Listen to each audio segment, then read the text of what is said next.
ஞாயிற்றுக்கிழமை கட்டிட்டு போகிறதெல்லாம் பரிசுத்தா கிடையாது. அதை நீங்கள் புரிஞ்சுக்கிறோம். காக்கா கூட்டம் மாதிரி கூட்டிகிட்டு கலைகிறதில்ல. ஞாயிற்றுக்கிழமை கூடுவாங்க. அவங்களெல்லாம் விசுவாசிகள்னு சொல்றீங்க. நானும் ஒரு காலத்தில் சொன்னேன்.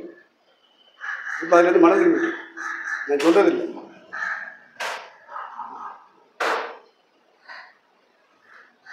சில ஆள் சொல்றதில்லை. ஏன்னா அவங்கள்ட்ட இருந்த விசுவாசம் போயிட்டேன். அதனால சொல்ல வேண்டிய அவசியம் இல்லை.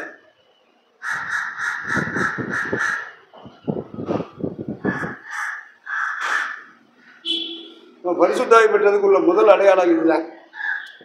ஒரு ஆளுக்குள்ள பரிசுத்தாய் பெற்றுட்டேன்னு ஒருத்தர் சொன்னாட்டேன், இந்த அடையாளம் இருக்கான்னு பாருங்க. அது உங்களுக்குள்ளே இருந்தாலும் சும்மா பரிசுத்தாய் பெற்று வஞ்ச காவிக்குள்ள இருக்கு. வஞ்ச காவிக்குள்ள இருந்துக்கிட்டு பரிசுத்தாவின்னு சொல்லிட்டு கை தட்டிக்க கூடாது. முதல் அடையாளம் என்னது? 2 தீமோத்தேயு 1:7. அதை திருப்பி திருப்பி படிங்க.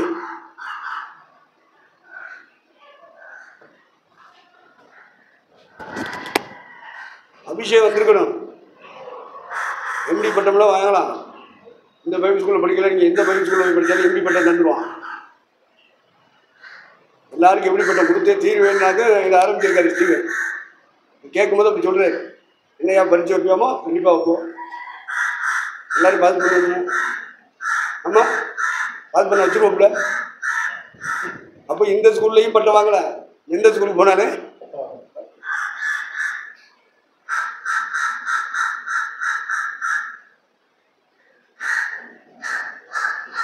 நமக்கு வாழ்வியல் ரொம்ப முக்கியம். நமக்கு எனக்கு கொடுத்த பாடம் அதாயா, பாடம் எடுக்கணும்னா முதல்ல பரிசுத்தாய் பெற்றுக்கணும்ப்பா. அதனால தான் நான் அதை சொல்லிக்கிட்டு இருக்கேன். 2 தீமோத்தேயு 1:7 சொல்ற அந்த ஆவி வரணும். என்ன ஆவி? தெளிவின் ஆவி, அன்பும் பலமும் தெளிந்த புத்தியும் உள்ள ஆவியையே. அதுதான் பரிசுத்தம். குழப்பம் பிடிச்ச ஆட்கள், தெளிவில்லாத ஆட்கள், வசனத்தில் தெளிவில்லை, ஊழியத்தில் தெளிவில்லை, உபதேசத்தில் தெளிவில்லை, ஐக்கியத்தில் தெளிவில்லை.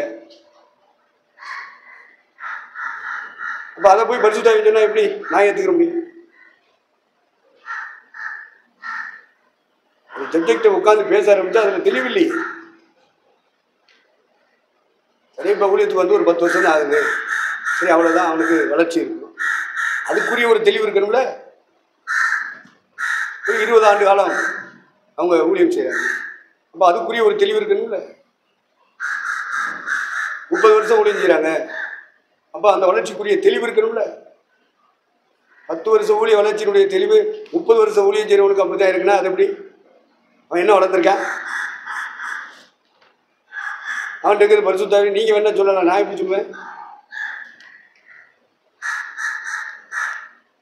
என்னால சொல்ல முடியாது. அது பரிசுத்தாவி, நான் எப்படி சொல்ல முடியும்?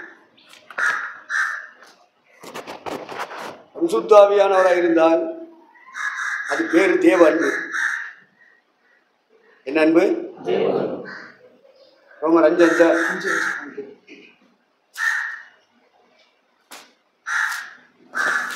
நமக்கு அருளப்பட்ட பரிசுத்த ஆவியானது தேவ அன்பு நம்முடைய இருதயங்களில் ஊற்றப்பட்டிருக்கிறபடியால் அந்த நம்பிக்கை நம்மை வெட்கப்படுத்தாது.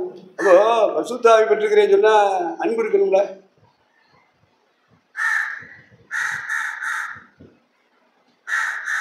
அது இல்லாம சும்மா கையை தட்டிக்கிட்டு 2 வார்த்தையை பேசிக்கிட்டு 30 வருஷமா அதே வார்த்தை தான் பேசுறேன்.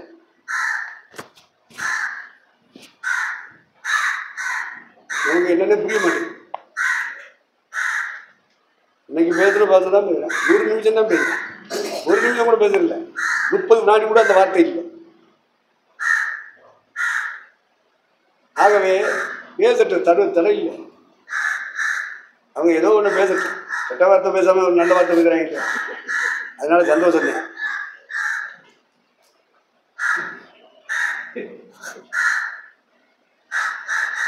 ஏதோ ஒரு பாசையை அவன் பேசட்டு. ஆனா அன்பு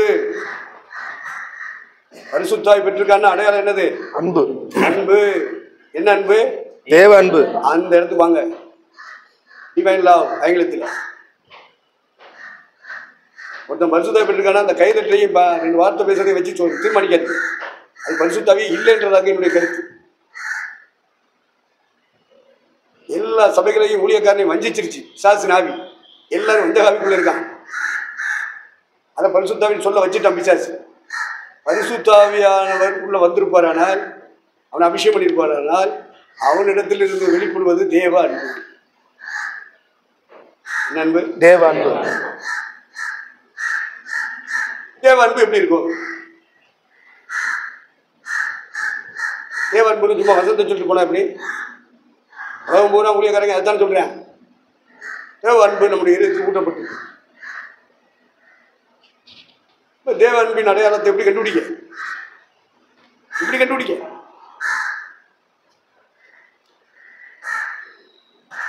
சொல்லுங்க. அதுக்காக தெரியுமா சொல்லணும். நீங்க சொல்லாட்டாலும் எப்படி பட்டம் தர்றதுக்கு அவர் ஆயத்தமா இருக்கு. அவர் அழைத்தவர் உண்மை. கண்டிப்பா நான் வந்து பட்டம் தருவேன். எனக்கு பட்டம் கொடுத்தாருன்னா நான் பட்டம் விட்டுட்டு இருக்கேன்.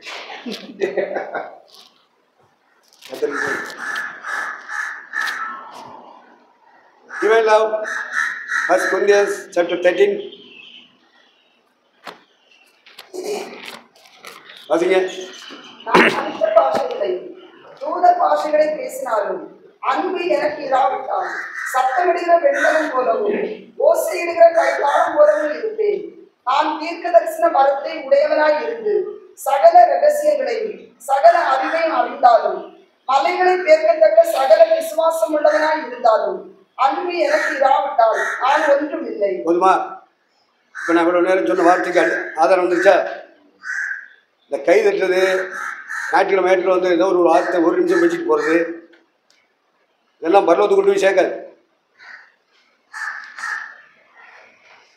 பரிசுத்தாவிங்கிறதுக்கு ஒரு அடையாளம் அன்பு. ஒருத்தன் பரிசுத்தாவி பெற்றிருக்காருன்னா அவனுக்குள்ள தேவ அன்பு என்ன செய்யப்பட்டிருக்கு? ஊட்டப்பட்டிருக்கு.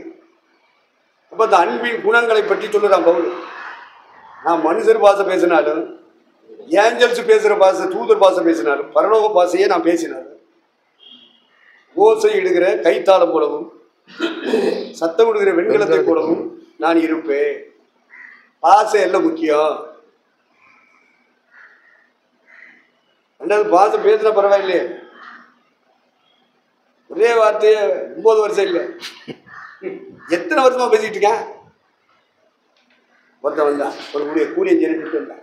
இந்த பின்னாடி ஒரு தென்னை மரத்தூரில் சேரப்பட்டு உட்காந்துருந்தேன். வந்தான், ஐயா தோற்றுறோம், நான் தோற்றுறேன், நான் இப்படி சுயசேத ஊழியம் செய்யறையா, இந்த தீவுக்குள்ளேயும் ஊழியம் செய்யறையா, ரைட்டு. நான் எல்லா சபைகள்லையும் போய் எல்லா ஊழியக்காரங்களையும் பார்த்தையா, பழகிறையா.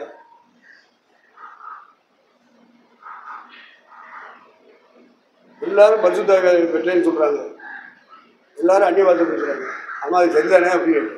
சரியில்லையா? என்ன இப்படி சொல்ற? ஆமாம், உங்கள் ஒய்ஃபு பேசுவேன் அந்நிய பாஷை, நான் பேசலாம் உங்களுக்கு?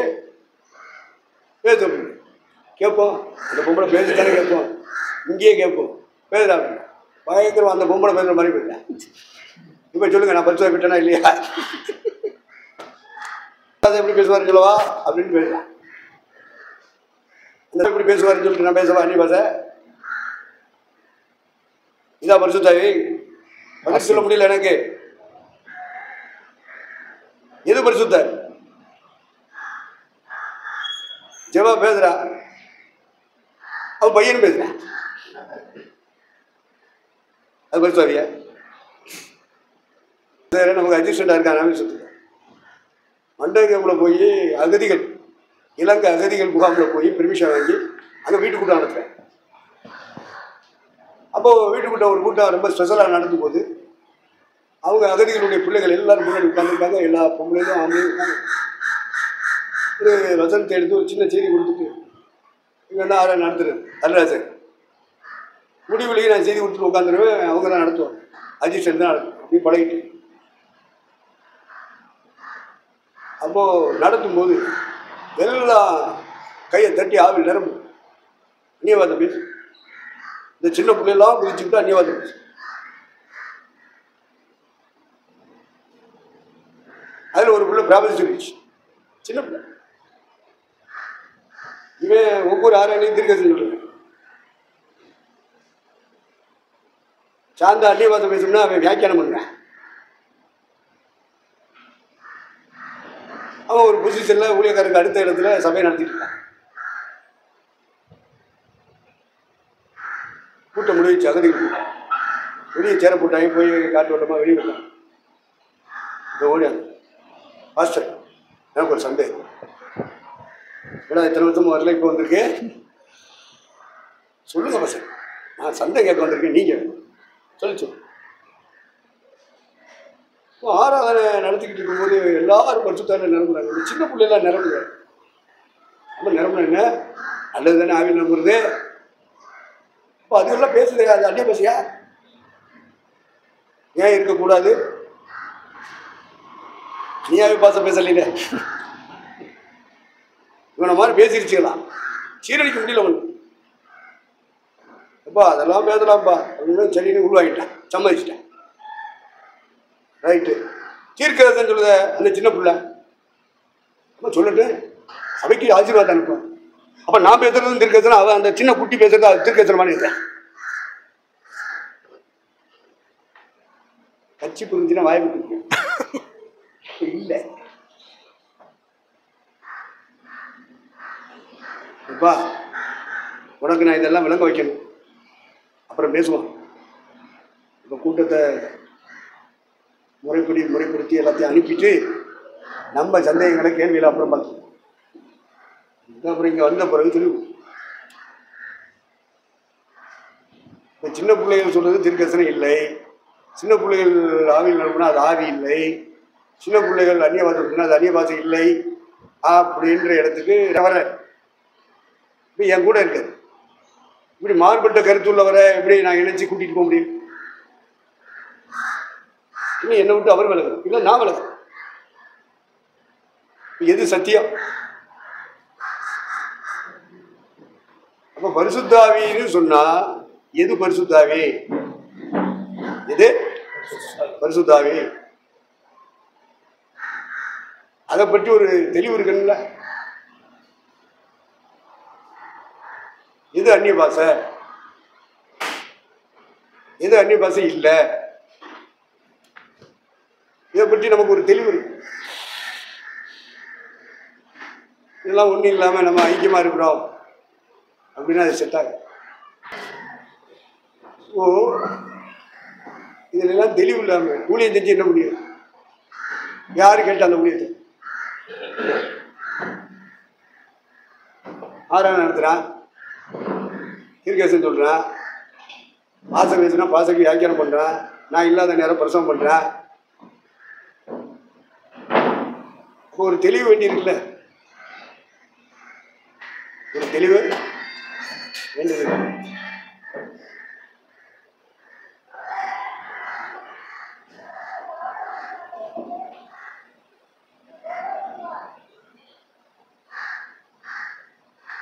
தெளிவில்லாதவர்கள் எல்லாம் ஊழியத்தில் கொண்டாந்து வச்சா அப்படிதான்.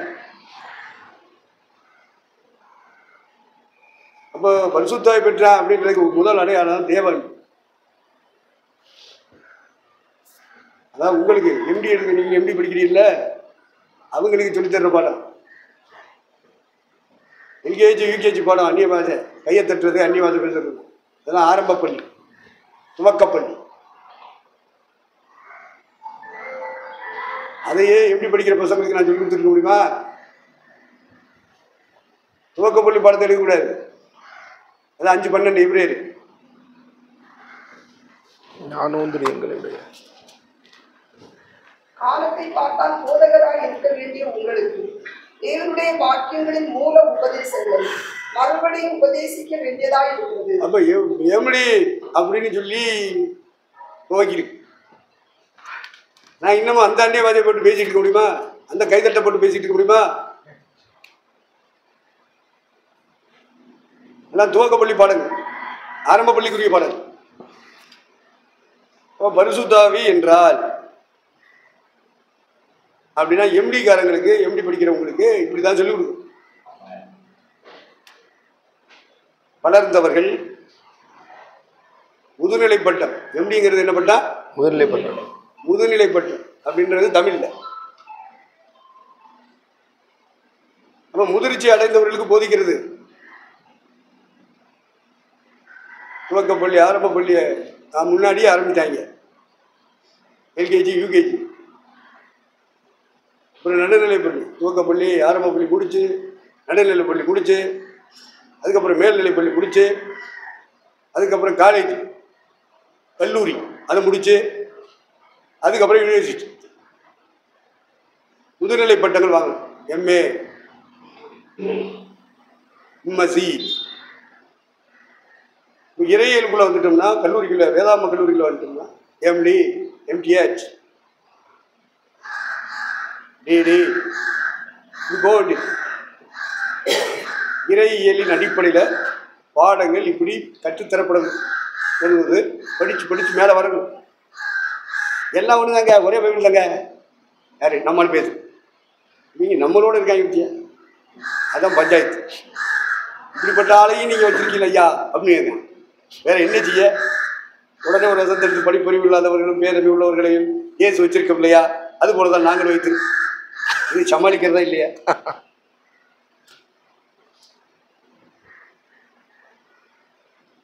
என்ன செய்ய? ஒரே பைபிள் தான். அதில் யூகேஜி இருக்கு, எல்கேஜி இருக்கு, துவக்கப்பள்ளி இருக்கு, நடுநிலை பள்ளி இருக்கு, மேல்நிலை பள்ளி இருக்கு, வேதாகம கல்லூரி அப்படின்ற இடம் இருக்கு. அதுவே 3 வருஷம். இதே பைபிளை போட்டு 3 வருஷம் படிக்கணுமா?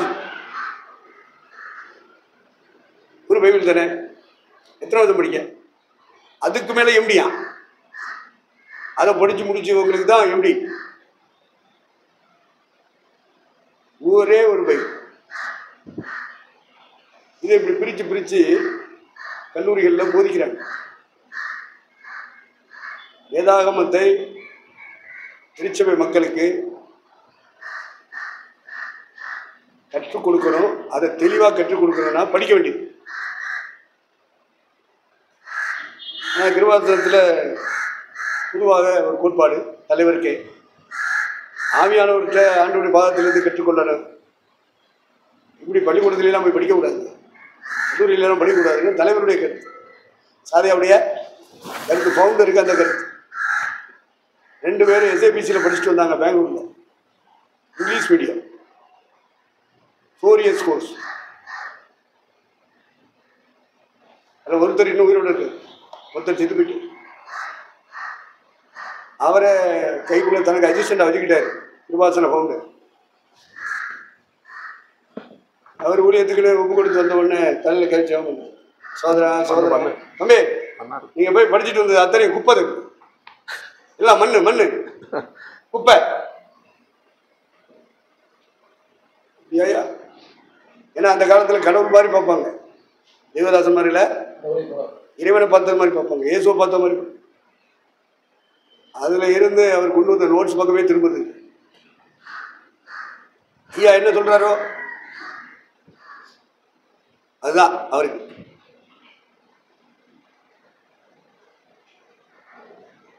பல ஆண்டு காலமும் சாதியாவுக்கு உதவியாளராக போனார். அவர் எங்கே போனாலும் ஐயாவுக்கு எடுத்து சொல்றாரு. டிரான்ஸ்லேட் இல்லை, ரிப்பீட். அவர் சொல்றத திரும்ப சொல். அவருக்கு நோட்ஸுக்கு பைபிளுக்கு சம்மதம் கிடையாது. இதை நீங்க புரிஞ்சுக்கணும். ஐயாவுடைய கருத்து முதல்ல சபையே வேண்டான்ற கருத்து. ரசிகத்தில் போய் சேர்ந்து ஆராய்ச்சிக்கலாம் அப்படின்னு கிருஷ்ணான்கிட்ட சொல்லிட்டு அப்புறம் தான் கிருஷ்ணன் ஐயா போராடி போராடி போராடி 1945 ஆரம்பித்த ஊழியம் 1977 தான் அரசாங்கத்தில் பதிவு செய்யப்படுது. இது வரைக்கும் போராடிட்டே இருந்தாங்க தலைவர்.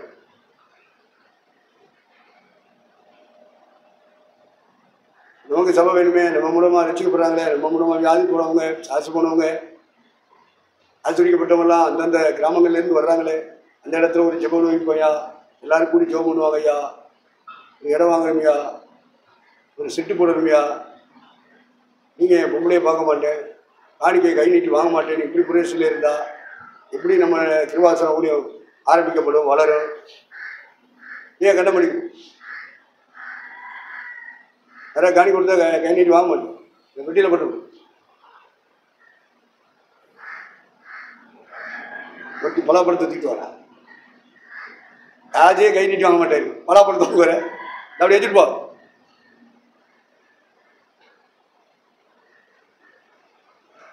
அதாவது விஷயம் பரிசு உதவியாளராக இருந்து அவர் தூக்கி கொண்டு வச்சார். பலாப்பழம் சீசன், பலாப்பழம் வந்துருச்சு, ஆண்டவனுக்கு பலாப்பழம் தந்துருக்கேன் சொல்கிறான். அதுக்கு அவங்க வந்துக்கிட்டு போயிட்டே இருப்பாங்க 24 நேரம். ஜோபடி ஜோபடி விடுவார். அப்புறம் ஆள் வரத்து குறைஞ்சிச்சு.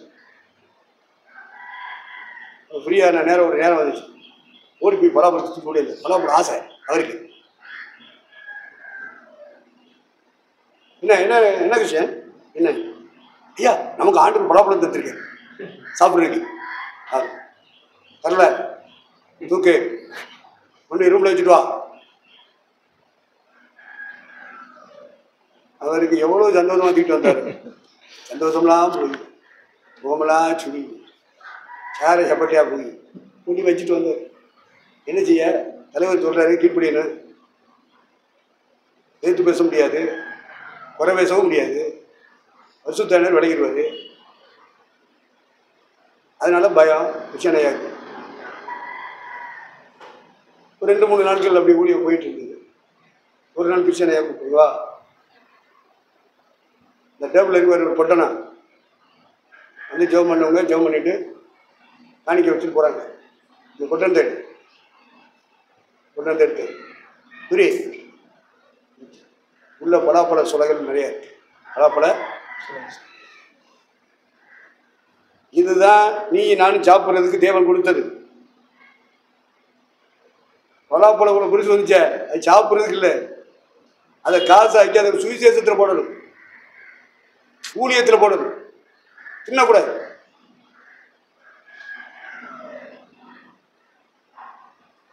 அப்போ பெரிய பொருள்கள் வந்துருச்சுன்னா அதை உட்காந்து மேய்ஞ்சிக்கிட்டே இருக்கக்கூடாது. அதை ரிமூவ் பண்ணிட்டு அதை காசு ஆக்கி ஊழியத்தில் போடணும். இப்படி கிறிஸ்டியன் ஐயாவுக்கு சாதையாக கற்றுக் கொடுத்தேன். இது வந்து பயிற்சி. இது வந்து என்னது? பயிற்சி. ஊழியத்துக்கு வர்றவங்களுக்கு பயிற்சி உண்டு. சும்மா பைபிள் மட்டும் படிச்சு கொடுத்தா போதும். பைபிளும் படிச்சு கொடுக்கணும், பயிற்சி உண்டு. அதுக்கப்புறம் தான் அவங்களை ஊழியத்திலே எடுக்கணும். அவங்களை ஊழியத்தில் உதவியாளர்ல வைக்கணும். அதுக்கு முன்னாடி அவசரப்பட்டு செஞ்சா சாஸ் அவங்களுக்கு யார் இருப்பா? பரிசுத்தாவி இருக்க மாட்டாரு. யார் இருப்பா? பரிசுத்தாவி இல்லாத இடத்துல யார் இருப்பா? எல்லாம் கன்ஃபார்ம் தானே? புரிஞ்சுக்கிறது. ஆவியானவர் ஒரு மனுஷன் இடத்துல இல்லை அப்படின்னா அந்த இடத்தை நிரப்புறது அசுத்தம். ரட்சிக்கப்படுறதுக்கு முன்னாடி இந்த உலகத்தில் உள்ள மனுஷன் அத்தனை பேரை நடத்துறது அசுத்தம். ரட்சிப்பு என்ற ஒன்று அவனுக்கு வராத வரைக்கும் ஞானதானம் எடுக்கிறது ரட்சிப்பு இல்லை. அது சாசாக்கு அப்படி சொல்லி கொடுக்குது சிலருக்கு. ரட்சிப்புங்கிறது தேவனிடத்தில் இருந்து வருவது. பாவ மன்னிப்பாகிய ரட்சிப்பு. என்ன ரட்சிப்பு? பாவ மன்னிப்பாகிய ரட்சிப்பு. லூக்கா சுவிசேஷம் 1ஆம் அதிகாரம் 21-27. நமது தேவனுடைய உருத்தமான இரக்கத்தினாலே அவருடைய ஜனத்துக்கு பாவ மன்னிப்பாகிய ரட்சிப்பை தெரியப்படுத்தவும் அவருக்கு முன்னாக நடந்து போவாய். சரி, அப்ப பாவ மன்னிப்பாகிய ரட்சிப்புன்னு ஒண்ணு இருக்கு. இந்த ரட்சிப்பு இருக்கா அப்படின்னு பார்த்தா இல்லையே. ஞானதானம் எடுத்ததை சொல்லிக்கிட்டு இருக்கா, கூட்டத்துக்கு வந்ததை சொல்லிக்கிட்டு இருக்கா. பாவ மன்னிப்பாகிய ரட்சிப்பு எத்தனாவது வயசுல கிடைக்கும்? எத்தனாவது வயசுல கிடைக்கும் சொல்லுங்கப்பா. நீங்கள் ஒருவருக்கு ஒருவர் பேசிக் கொடுக்கறது என்ன? அது எம்மாவூருக்கு போகும்போது தான் நீங்க பேசிக்கிட்டு, இங்க பேசக்கூடாது. பாவ மன்னிப்பாகிய ரட்சிப்பு ஒரு மனுஷனுக்கு எப்பயா கிடைக்கும் சொல்லுங்க ஐயா, வாயத்தான் சொல்லு. நமக்குள்ள ஒரே கருத்து இருக்கணும், ஆளுக்கு ஒரு கருத்து இருக்கக்கூடாது. மனம் திரும்பிடும்.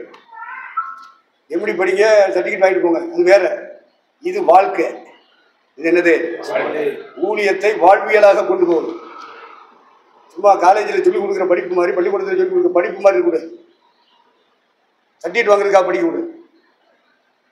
வாழ்க்கையும் ஊழியமும் இணைஞ்சு போகணுமையா. ஊழியக்காரனுக்கு தொழில் மாதிரி செய்யக்கூடாது, பிசினஸ் மாதிரி செய்யக்கூடாது. ஊழியத்தை நிறைய பேர் பிசினஸ் மாதிரி செய்யறான். வாழ்க்கையில இருக்கிறது தான் சபையா மாறணும். வாழ்க்கையில் இருக்கிறது தான் சபையா மாறணும். அப்ப முதலாவது ஒரு மனுஷனுக்குள்ள ரட்சிப்பு வரணும். அந்த ரட்சிப்பு பாவ மன்னிப்பாகிய ரட்சிப்பு. இது எத்தனாவது வயசுல அவன் கேட்பான், எத்தனாவது வயசுல ஆண்டவர் கொடுப்பாரு? ஒருத்தருக்கு பாவ மன்னிப்பாகிய ரட்சிப்பு வாங்கணும்னா எத்தனாவது வயசுல வாங்க முடியும் சொல்லுங்க? இதுல நமக்கு ஒரே கருத்து இருக்கு, ஆளுக்கு ஒரு கருத்து இருக்க கூடாது.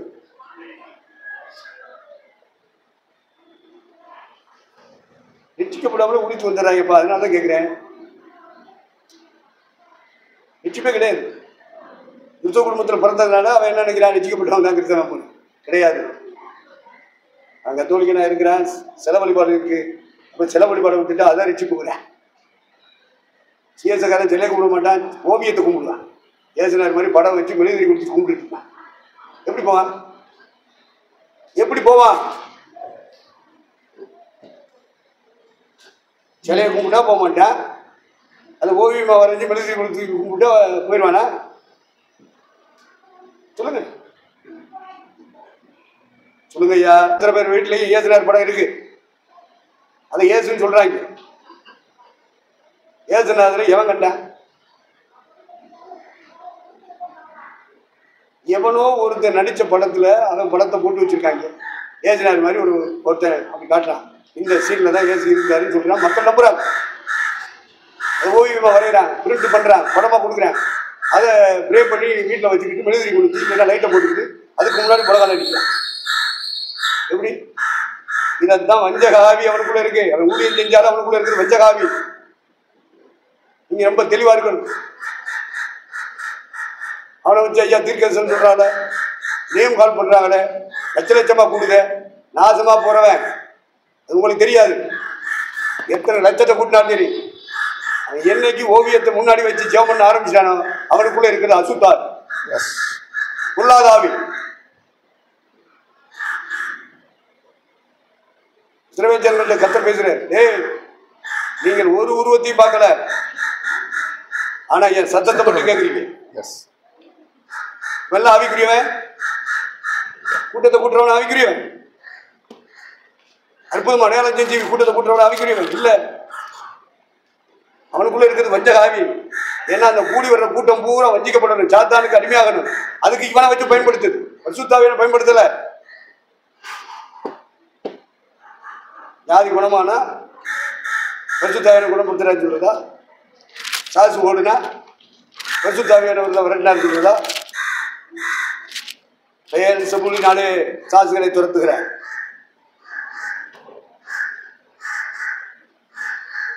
என்று பரிசுத்தாவினாலே பிசாசை துரத்தின இயேசுவை பார்த்து சொன்னாங்க ஊருக்காரன். பெயர் செபுலின் தலைவனாலே இவன் பிசாசுகளை துரத்துகிறார். சின்ன சக்திகள், சின்ன ஆவிகள் பெரிய ஆவிகளுக்கு கீழ்ப்படுத்து. ஒரு தலைவன் இருக்கான், கட்சியில தலைவன் இருக்கான், தலைவன் உத்தரவு போட்டா கீழ்ப்படுறானா இல்லையா?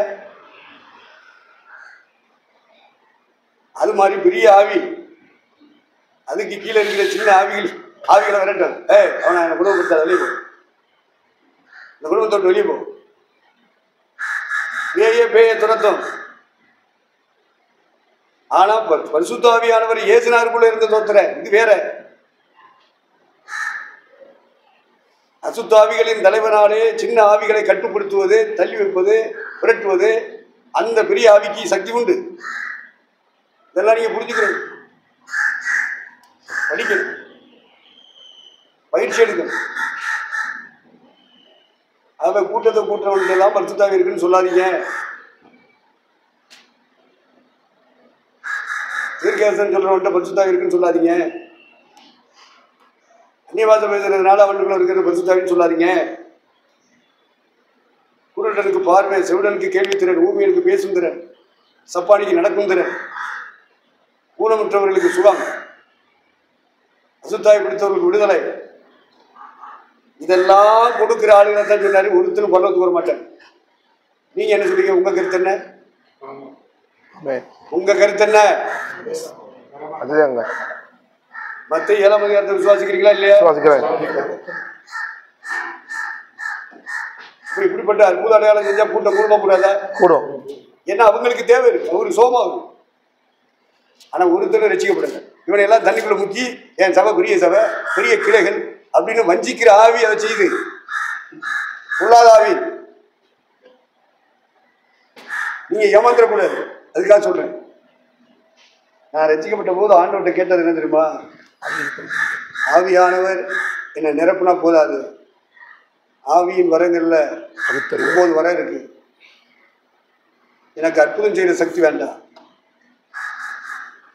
எனக்கு ப்ராபசி சொல்ற சக்தி வேண்டாம், பாசையில பேசுறது பாசையில வியாக்கியானம் பண்றது எனக்கு வேண்டாம். என்ன வேண்டாம்? வேணு ஆவிகளை பகுத்தறிகிறவரா சொல்லுங்க. அதாங்க யாருக்குள்ள என்ன ஆவி இருக்கு அது தெரியும், கண்டுபிடிக்க தெரியும். இல்லைன்னா உங்களை சாப்பிட்டு போயிரு அந்த ஆவி.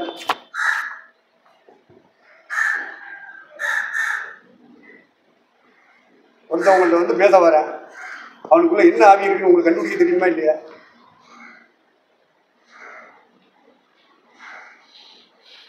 அவனுக்குள்ள என்ன நோக்கம், எந்த நோக்கத்தை உள்ள வச்சுக்கிட்டு வெளியே பேசுறேன் கண்டுபிடிக்க தெரியுமா இல்லையா?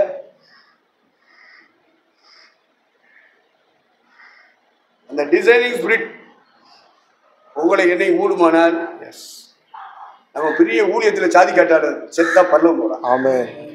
செத்து சாவுந்தா பரலோகம் போலாம். பரலோகம் போக நினைக்கிறவன் இதைத்தான் விரும்புவான். ஊழியம் செய்ய விரும்புறவன் அதை விரும்புவான். ஆண்டவர் சொல்றாரு, அக்கிரம செய்யக்காரங்களா, ஐயா நான் தான் வரம் கொடுத்தேன், உபவாசம் கொடுத்து தான் வாங்கினாங்க, ஜெவமணி போராடி தான் கேட்டாங்க, நான் கொடுத்தேன். ஆனா அவ்வளவு பேர் அக்கிரமக்கார, அவ்வளவு பேரு அக்கிரமச்சி. ஏன் அப்படி சொன்னாரு? வெள்ளை தங்கராட்சி தூங்குறீங்க, தூங்கும். இன்னொரு ஃபேன் இந்த அதையும் போட்டு அங்கதான் இழைப்பாரு, இங்கேயாவது இழைப்பாரு. பார்த்து இதெல்லாம் கண்டுபிடிக்கணும்னா எப்படி படிக்கணும்? அப்பதான் இதெல்லாம் சொல்லி தர முடியும். நீங்க துவக்கப்பள்ளி படிக்கிற ஆளுகளா இருந்தா எப்படி? முதுநிலை பட்டம் வாங்கக்கூடிய அளவுக்கு உங்களுக்குள்ளே ஒரு வளர்ச்சி இருக்கு. அப்பதான் முரண்பாடுகளை பற்றி உங்களுக்கு சொல்லித்தரும். கலைகள்னா என்ன, முரண்பாடுகள் என்றால் என்ன, இதெல்லாம் எம்பி படிக்கிறவங்களுக்கு தான் சொல்லித்தரும். சபைக்கு ஊதாண்டுங்க அவன்கிட்ட போய் சொல்ல முடியுமா? அப்ப காலத்தை பார்த்தால் போதகராய் இருக்க வேண்டிய உங்களுக்கு மறுபடியும் மூல உபதேச வசனங்களை சொல்ல வேண்டியதாயிற்று அப்படிங்கிறான். இப்ப துவக்கப்பள்ளி அளவுக்கு வளர்ந்திருக்கிற விசுவாசிகளுக்கு சொல்ற வசனத்தை எப்படி படிக்க வந்திருக்கிற உங்களுக்கு சொல்லலாமா? ஹிஸ்டரி இருக்கும், சயின்ஸ் இருக்கும், மேத்தமெட்டிக்ஸ் இருக்கும், இங்கிலீஷ் இருக்கும், பயாலஜியில ஜுவாலஜி இருக்கும், பாட்டனி இருக்கு, கெமிஸ்ட்ரி இருக்கும், எல்லா பாடங்களும் இருக்கு. தனித்தனியா எடுத்து படிக்கணுமா இல்லையா? சப்ஜெக்டா படிக்கணும். எல்லாம் ஒழுங்கானுங்க சர்டிஃபிகேட் கொடுக்கலாம் கொடுத்துருவாங்க, உலக படிப்புக்கு தர மாட்டாங்க.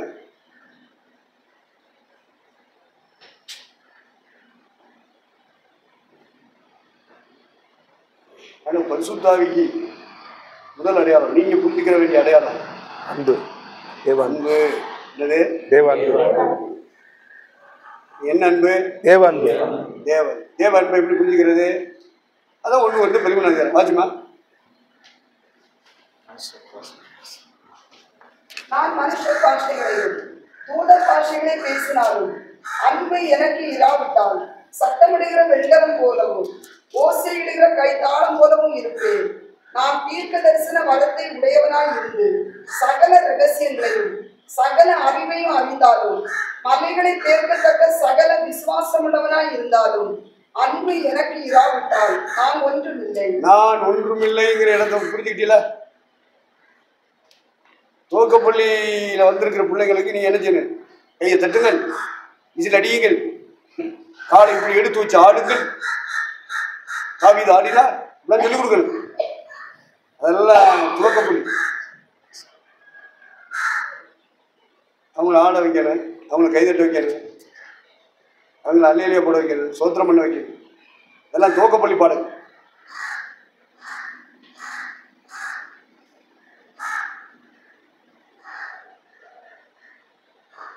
புரிஞ்சுக்கிறவங்க நீங்க எம்பி படிக்கிறவங்க புரிஞ்சுக்கணும். அப்போ முதலாவது எம்பி படிக்கிறதுக்கு முன்னாடி அவன் என்ன அடைஞ்சிருக்கணும்? பாவ மன்னிப்பாகிய ரட்சிப்பு அடைஞ்சிருக்கணும். அவன் பாட்டுக்கு தண்ணிக்குள்ள முக்கி இவ்வளவு நாள் வந்துட்டு இருக்கேன் ஞாசனம் எடுக்க. என் புள்ள மேஜர் ஆயிடுச்சுல ஞாசனம் எடுக்க. வாரிசு தண்ணை கொடுத்து வச்சு கொடுக்க. என்னங்கடா செத்த பரல போக வேண்டாமா அவன் பிள்ளைய? பாவ மன்னிப்பாகிய ரட்சிப்பு அவனை பெற வச்சியா? அவன் பாவங்களை அறிக்கையிட்டதை நீ கேட்டு விசாரிச்சியா? 10 பேரை சேர்த்து வச்சுட்டு சோத்திரம் பண்றது இல்லப்பா ஊழியர். காலத்தை பூரா வீணாக்க கூடாது. கடவுளுக்கு ஊழியர் செய்யணும்னு சொன்ன சத்தியத்தை பிடிச்சு பாவ மன்னிப்பாகிய ரட்சிப்பை பெற வைக்க. ஒரு உதாரணம் என் வாழ்க்கையில் 2 பேரும் பால்வாடியில் வேலை பார்க்குறேன். நான் இப்படி உங்களுக்கு சொல்லிக் கொடுத்த மாதிரி தான் அவங்களுக்கு சொல்லிக் கொடுத்தேன்.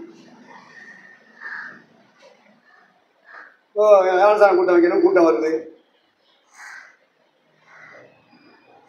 நாங்களும் ஆசாரம் எடுக்கணும், கையெழுத்து போறாங்க. நான் அப்ப சொன்னேன் கூப்பிட்டு, பாவ மன்னிப்பாகிய ரட்சிப்பை பெற்றீங்களா? 2 பேரும் ஒருத்தன் கத்தோலிக்க இந்து, இவனுக்கு இந்து தான் கிறிஸ்டி. கூட்டத்துக்கு வந்துக்கிட்டு இருக்காங்க. வந்து விசுவாசிகள் எப்படி கை தட்டாங்க அப்படி கை தட்டாங்க. அவங்க குதிக்கிற மாதிரி இவங்களை குதிக்கிறாங்க. அந்த ஜவா புள்ள குதிக்கிறாங்க.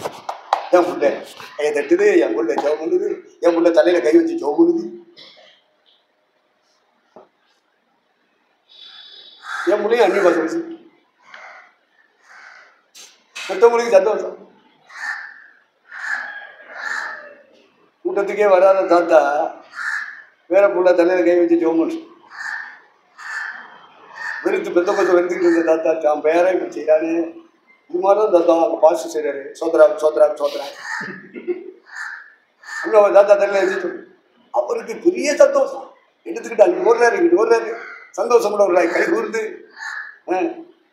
பேர பிள்ளை மேல் சந்தோஷம். சில ஆளுக்கு பேர பிள்ளைய பார்த்தா அவரு என்ன செய்ய அதுக்கு அப்படியே பழகிடுச்சு. அசுத்தாவினா என்னன்னு தெரியும், அசுத்தாவினா என்னன்னு தெரியும்.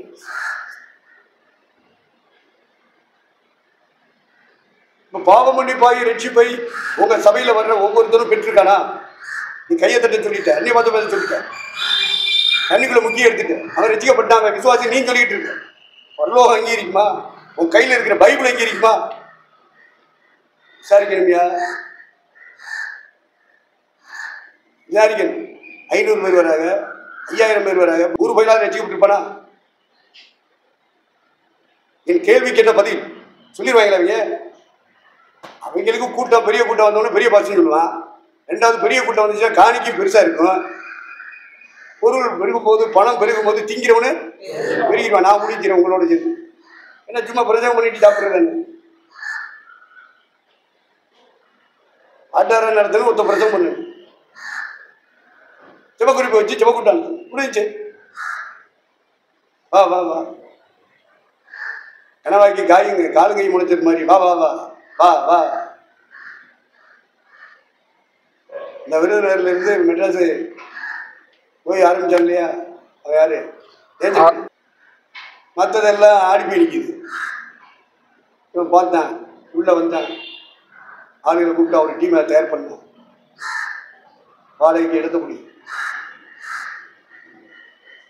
4 திசைக்கு வேணும் முடியும். இதெல்லாம் டவுன் பிடிச்சி காத்திருந்து போயிட்டு வருது. இங்கே யாரானே தொடங்கிட்டோம்னு சொல்லி ஓ வீட்டு வாசல்ல வேலை எல்லாம் வந்துச்சு. வீட்டுக்கு 1 2 வந்துட்டு இருந்தது, இப்போ குடும்பமாக வந்துருச்சு. ஏன்னு கேட்டால் மத்தியானம் பிரியாணி, வீட்டில் 7 பேர்னால 7 பேருக்கு பிரியாணி. பிரியாணி மட்டுமா, நல்ல சுத்தமான தண்ணி, அக்வா பீனா மாதிரி குடிக்கிறதுக்கு சுத்த தண்ணி. அடுத்து நல்ல மியூசிக்கல் செட், நல்ல பாடல்கள், நல்ல ஒரு செய்தி. ஞாயிற்றுக்கிழமை வீட்டு வாசலில் வந்து ஏற்றிட்டு வர்றாங்க, கொண்டு போய் வீட்டு வாசலில் இறக்கி விடுறாங்க. நல்ல சாப்பாடு, நல்ல தண்ணி, இந்த மாதிரி கிடைக்குமா மக்களுக்கு? அதனால சின்ன உடைக்கு போகிறதுக்கு டவுன் பகுதியில் காத்துக்கிட்டு போயிட்டு இருந்தவங்க இங்கே வந்துட்டான். புரட்சிவாதத்தில் உள்ளவங்க இங்கே வந்துட்டான். கேட்டால் அவன் என்ன சொல்கிறான், விருதுநகரில் நான் கொஞ்சம் பேரை வச்சு நடத்திட்டு இருந்தேன், மெட்ராஸ் போன்னு சொன்னேன், சென்னைக்கு போ, நான் உன்னை ஆசிரியர் பேர் சொன்னேன். பச்சை போய் சொல்கிறேன், திருட்டு பய, களவாணி பய, இப்படிப்பட்டவங்களை சாத்தான் கையில் எடுக்கிறேன்.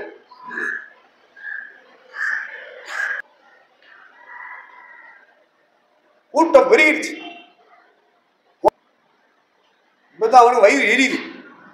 குடியக்காரங்களுக்கு மழை இல்லை. சாத்தா எப்படி கொண்டு போறாங்க, எப்படி மடக்கிறான். கத்தர் போய் சொன்னாங்க, ஜனங்கள்லாம் நம்புறாங்க. இல்லை கூட்டத்தை பார்த்துட்டு நம்புற கூட்டம் இருக்கு. கத்தரங்க இருக்காரு.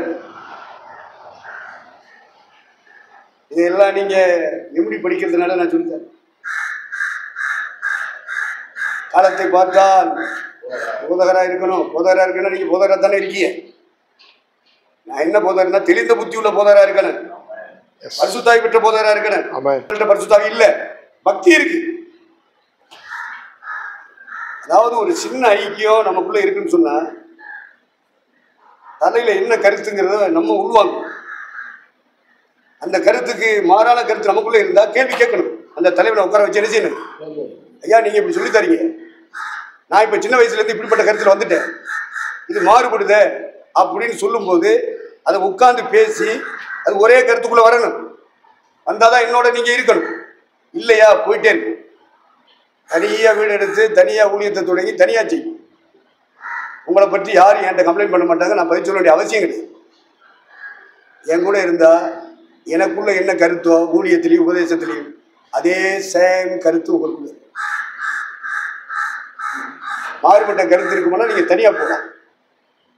என்ன செய்யலாம்? தனியா போகலாம். ஏன்னா கேட்கிறவன் உங்கள்கிட்டையும் கேள்வி வைப்பேன், எனக்கிட்டையும் வந்து கேள்வி வைப்பான். நான் பிரசவம் பண்ண உங்கள்கிட்ட கேட்பான், நீங்க பிரசவம் பண்ண என்கிட்ட கேட்பான். நீங்க உங்க கருத்தை சொல்லிக்கிட்டு இருந்தீங்கன்னா நீங்க உருப்படவே மாட்டிய. அதனாலதான் இப்படி கூடி வந்து முதல்ல கருத்துக்களை சரி பண்ணிக்கிறேன். இந்த அந்த ஆளு கூப்பிட்டு கூட்டங்களை வச்சு அடிக்கடி வரணும் போகணும். நான் சொன்னேன் வரமாட்டேன். ஏன்? முதல்ல உட்கார்ந்து பேசணும். நான் போதிக்கிற கருத்து தான் உங்களுக்குள்ள இருக்கா? நீங்க போதிக்கிற கருத்து தான் எனக்குள்ள இருக்கா? நீ பாட்டுக்கு கன்வென்ஷன்ல ஏற்றுவேன், நான் பாட்டுக்கு அடுத்த பேசுவேன். உன் சபையை உடைச்சிருவேன், ஊழியத்தை நாசமாக்கிடுவேன். அதனால நான் வரமாட்டேன். முதல்ல உட்கார்ந்து பேசு. நீ என்னென்ன சப்ஜெக்ட் வச்சிருக்க, எதை பேசிட்டு இருக்க, அந்த புத்தகங்களை கொடுங்க கேட்டேன், தரமாட்டேன். யாரு? இந்த கொரோனா காலத்துல அவனுக்கு இலங்கையில இருந்து கேரளால இருந்தெல்லாம் பிரசவம் பண்றதுக்கு ஆளுகள் வருவாங்க. கொரோனா காலத்துல வரல. இப்ப கன்வென்ஷனுக்கு டேட் சொல்லியாச்சு, கன்வென்ஷன் ஆரம்பிச்சு, ஆளே வரல. ஐயா நீங்க வாங்க, நீங்க வாங்க. மற்ற நாள் அவங்கள பக்கத்தில் உள்ளவங்களை வச்சு கவனிச்சுக்கிறேன். கடைசி 3 நாள் நீங்க தான் பேசணும். சோதனையா போச்சு. இன்னும் உட்காந்து நம்ம என்ன செய்யல, பேசல, ஒரே கருத்துக்குள்ள வரல. நம்ம இஷ்டப்படி பிரசவம் பண்ணிட்டு வந்துடக்கூடாது. ஆரம்ப பள்ளி நான் பேசிட்டு வந்துடுவேன், நடுநிலை பள்ளி பேசிட்டு வந்துடுவேன், மேல்நிலை பள்ளி பேசிட்டு வந்துடுவேன். ஏன்னா அதுக்கு மேலே அவங்க படிக்கலை. அதனால நம்ம என்ன சொன்னாலும் அதான் சத்தியம், ஆண்டவர் பேசுகிறாரு சொல்லிட்டு போயிடுவேன். கல்லூரி படிக்கிறவங்களுக்கும் சொல்லிட்டு வந்துடுவேன். முதுநிலை அந்த ஊழியக்காரிகளுக்கு, இந்த சிபிஎம்லேருந்து வெளியே வந்த ஊழியக்காரங்களுக்கு போதிக்கணும்னா அவங்க கருத்து என் கருத்துக்கு இருக்கும், இல்லை என் கருத்து அவங்க கருத்தாரு. அப்போதான் போதும். இதை நான் முன்னமே புரிந்து கொண்டதுனால நான் வரமாட்டேன்னு சொல்லி கொரோனா வந்துருச்சு. வர வேண்டிய இலங்கையிலேருந்து வர தேவதாசன்மார், கேரளாவிலேருந்து வர தேவதாசன்மார் தான் கன்வென்ஷனில் பேசுவாங்க. ஆள் வரல, பிளாக் ஆகிடுச்சு. அதனால் பக்கத்தில் இருக்கிறவரு நான் தான், நீங்கள் வாங்க இன்னாரெல்லாம் வர சொல்லணும், வரல, கொரோனா போயிட்டு. நமக்கு கொரோனா கிடையாதுல்ல, நம்மளை சுற்றி இருக்கிற 50 பேருக்கு கொரோனா ஊசி போட்டாங்க. கொரோனா ஊசி போடுறதுக்கு நம்ம இடத்த திறந்து விட்டோம். நம்ம வார்டில் இருக்கிற அவ்வளோ பேருக்கு கொரோனா ஊசி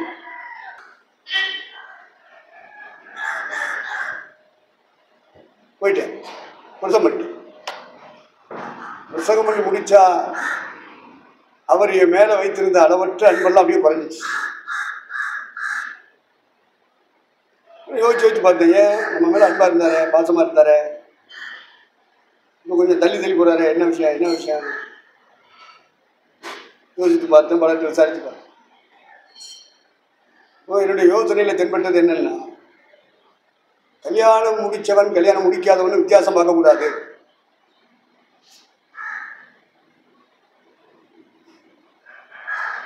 ஏசுநாரை சந்திக்கும் போது கல்யாணம் முடிச்சவனும் சந்திப்பான், கல்யாணம் முடிக்காதவனும் சந்திப்பான். வருகையில் 2 பேருமே எடுத்துக்கொள்ளப்படுவாங்க. எலியாவும் இயேசுவை சந்தித்தான், மோசேயும் இயேசுவை சந்தித்தான். மோசே கல்யாணம் முடிச்ச ஊழியக்காரன், எலியா கல்யாணம் முடிக்காத ஊழியக்காரன். 2 பேரும் ஒன்று போல இயேசுவை சந்திச்சாங்களே மருவமலையில். இது போல வருகை நாளிலே இயேசுவை 2 கூட்டமும் சந்திக்கும் அப்படின்னு. அவ்வளோதான், செத்தே போச்சு. அவங்க ஊழியக்காரியெல்லாம் அப்படியே குடிஞ்சிட்டாங்க. ஏன்னா அவங்க போதனை என்ன, கல்யாணம் முடிக்காதவங்க தான் அந்த இடத்த சுந்தரிக்கும். ஊழியர்கள், விசுவாசிகள் போய் சந்திக்கிறது வேற, அந்த ஆங்கிலே வேற. அவங்க டீச்சிங், ஊழியக்காரன் இயேசுவை சந்திக்கிறான்னா அது சியோர் அப்படின்னு ஒரு பேரை சொல்லுவாங்க. அது கல்யாணம் முடிக்காதவங்க மட்டும்தான் போவோம். இப்படியே போதிக்கப்பட்டு சின்ன வயசு முதல் அப்படியே கேட்டு வளர்ந்ததுனால இப்போ நம்ம கன்வென்ஷனில் போட்ட கடைசி செய்தி 2 பையிலும் ஒரே இயேசுவை சந்திப்பான்னு சொன்னோம்ல, உடஞ்சி போச்சு. அப்போ நீங்கள் சின்ன வயசு முதல் படித்து வரதெல்லாம் சத்தியமா? நீங்கள் நம்பிக்கிட்டிய சத்தியம், சத்தியமே கிடையாது.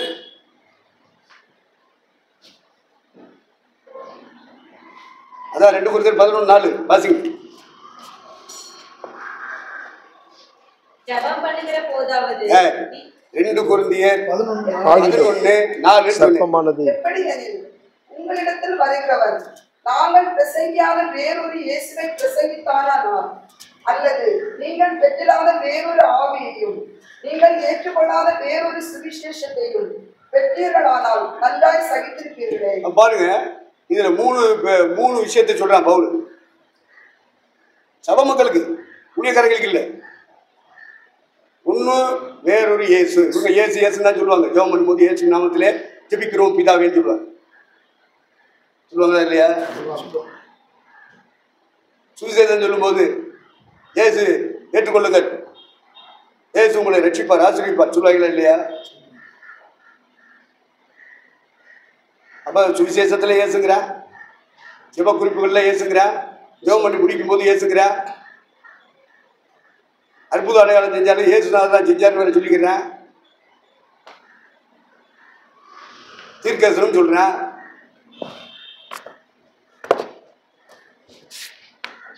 ஆனா ஆண்டவரை அங்கீகரிக்கலையே. அக்கிரம செய்யக்காரனே என்னை விட்டு புண்ணியக்காரன் பூரா பாதிக்கு மேலே அடிபட்டு போவானே.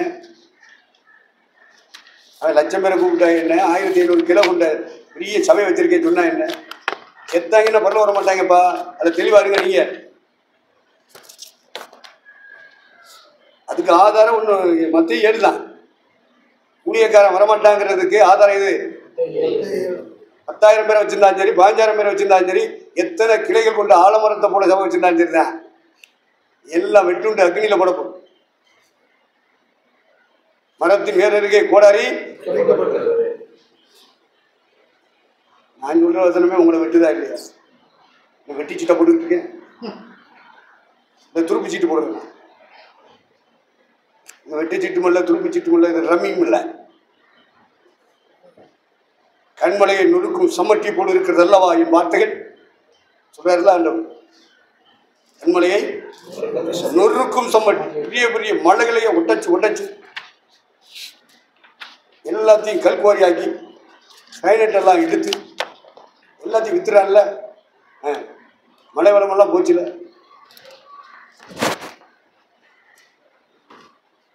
அப்படிப்பட்ட கல் மலைகளையே மனுஷன் நொறுக்கி வீடா கட்டிக்கிட்டு இருக்கான். நம்ம உடைக்கிறது அந்த கல் மலைகளை அல்ல, மனுஷனுடைய கல்லா போன இருதயத்தை உடைக்கிறோம். மனம் திரும்ப முடியாதபடி கட்டியா இருக்கிற மனசை உடைக்கிறோம். மனம் திரும்ப வைக்கணும். சத்தியத்துக்கு நேரம் திருப்புறோம். சாஸ்திரம் என்ன செய்யறான்? இல்ல நீ சரியாத்தான் இருக்க, நீ கற்றுக்கொண்டதா சத்தியம், நீ செய்யறதா ஊழியம் அப்படின்னு சாத்தான் இவங்களை என்ன செய்யறான்? நம்ப வச்சிடறான், ஏமாத்துறான். இந்த ஏமாற்றுத்தனங்களின் பிடியில் இருந்து விடுதலையாக்குவதுதான் நம்முடைய முடியும். இதுதான் நமக்கு அபிஷேகம், நமக்கு அழைப்பு. எல்லா ஊழியர்களும் சபைகளும் ஊழியக்காரர்கள் வஞ்சிக்கிட்டு மெட்ராஸில் 1 மாதம் செலவு பண்ணது எதுக்கு? ஊழியக்காரர்களுக்கு, சபை மக்களுக்கு இல்லை. எல்லா பேரும் வஞ்சிக்கிட்டு இருக்காங்க. ஆனால் ஊழியம் செய்யறான், சபை நடத்துறான், குழப்பம் நடக்குது, கொண்டாட்டு பிள்ளைய வச்சு நல்லா நடத்திட்டு இருக்கான். காணிக்க வருது, தசமாகும். இறைவனுடைய சித்தம்னா என்னன்னே தெரியாதவரெல்லாம் பாஸ்டாக்கு. இப்போ இவங்க கண்ணை திறக்கிறது யாரு? 28:16 26:18 அப்போ சொல்ல முடியும். அவர்கள் என்னை பற்றி விசுவாசத்தினாலே பாவம் மன்னிப்பையும் பரிசுத்தமாக்கப்பட்டவர்களுக்குரிய சுதந்திரத்தையும் பெற்றுக்கொள்ளும்படியாக அவர்கள் இருளை விட்டு ஒளிய இடத்திற்கும் சாத்தானுடைய அதிகாரத்தை விட்டு தேவனிடத்துக்கும் திரும்பும்படிக்கு நீ அவர்களுடைய கண்களை திறக்கும் பொருட்டு இப்பொழுது உன்னை அவர்களிடத்திற்கு அனுப்புகிறேன் என்றார். அப்போ சிலருக்கு அழைப்பு அபிஷேகம் என்னன்னா கண் திறக்கிற ஊழியம். என்ன ஊழியம்? கண் திறக்கிற ஊழியம். சபை நடத்துறாங்க, குருட்டு ஊழியக்காரனா இருக்கான். ஊழியக்காரிகள் குருட்டு ஊழியக்காரியா இருக்காங்க. கண் இல்லை. பரிசுத்தாவினா எதுன்னு கண்டுபிடிக்க தெரியல. எது அசுத்தாவி, எது பரிசுத்தாவி, எது ஆவியானவர் பேசுகிற பாச, எது அசுத்தாவி பேசுகிற பாச கண்டுபிடிக்க தெரியல. எது ஆவியானவர் கூட்டி சேர்க்கிற ஆத்துமாக்கள், எது ஆவியானவர் கட்டி எழுப்புகிற சபை, எது பரிசுத்தாவின் வஞ்சகத்துல கட்டி எழுப்புகிற சபை கண்டுபிடிக்க தெரியல. குருடியா இருக்காங்க. அவங்க கண்ணை திறக்கணும். நம்முடைய ஊழியம் கண் திறக்கிற ஊழியமா இருக்கணும்யா. எது சாத்தான் எது தேவன் சொல்லிக் கொடுக்கணும். எது இருள் எது ஒளி அப்படின்னு நீங்க தான் காட்டி கொடுக்கணும். இதுதான் உங்களை கூட்டி சேர்த்து இதெல்லாம் சொல்லிக் கொடுக்குறது. நான் ரொம்ப காலம் இருப்பேன் நினைச்சிட்டு கூட சொல்லிக் கொடுக்குறேன். எந்த நேரம் ஆண்டவர் கூப்பிடுவாரோ அந்த நேரம் நான் போயிட்டே இருப்பேன். நான் இருக்க வேண்டிய அவசியம் கிடையாது. கற்றுக் கொடுக்கிறத சரியா ஆவியானவர் சொல்லித் தர்றார் என்று சொல்லி நீங்க உங்க நோட்ஸ்லயும் உங்க மனசுலயும் பதிவு பண்ணீங்கன்னா நீங்க பாக்கியவனா இருக்கு. இல்லைன்னா நீங்க இழந்து போவீங்க.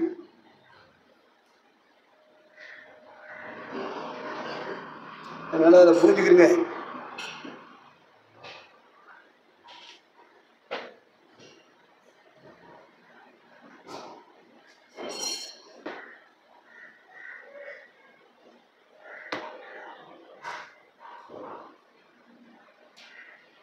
உங்களுக்கு குடிக்க கொடுக்குங்கள, அதான் அப்படியே யோசிக்கிறேன். குடிப்பதற்கு மனம் இருக்கா? குடிப்பதற்கு மனம் இருக்கா? குடித்து விடுங்க.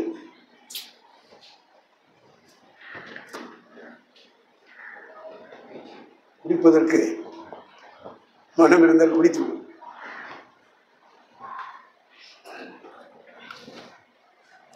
இல்லைன்னா சிலருடைய மனம் அசல் போயிடும். நான் கத்தி புண்ணிக்கிறேன், வேஸ்ட். கவனம் செலுத்த மாட்டேங்க. உங்கள் கவனம் நான் கற்றுக் கொடுக்கும் போது சொல்லும் பொழுது வேற ஒன்றில் பதிவாயிருக்குமான அது வேஸ்ட். ஆகாயத்தை அடிக்கிறவனாக சிலம்பம் பண்ணி நீங்க நோட்ஸ் எடுத்துக்கிட்டு இருக்கீங்க, உள் வாங்கிக்கிட்டே இருக்கீங்க, கவனிக்கிறீங்க அப்படின்னா நான் சரியா அடிக்கிறேன் சிலம்பு. நீங்க அங்கிட்டு இங்கிட்டு எந்திரிச்சு போய்கிட்டு இருக்கீங்க, பாத்ரூம் போயிட்டு இருக்கீங்க, பேசிட்டு இருக்கீங்க, வேற ஒன்றை சிந்திச்சிட்டு இருக்கீங்க அப்படின்னா நான் அடிக்கிற சிலம்பு படிக்க.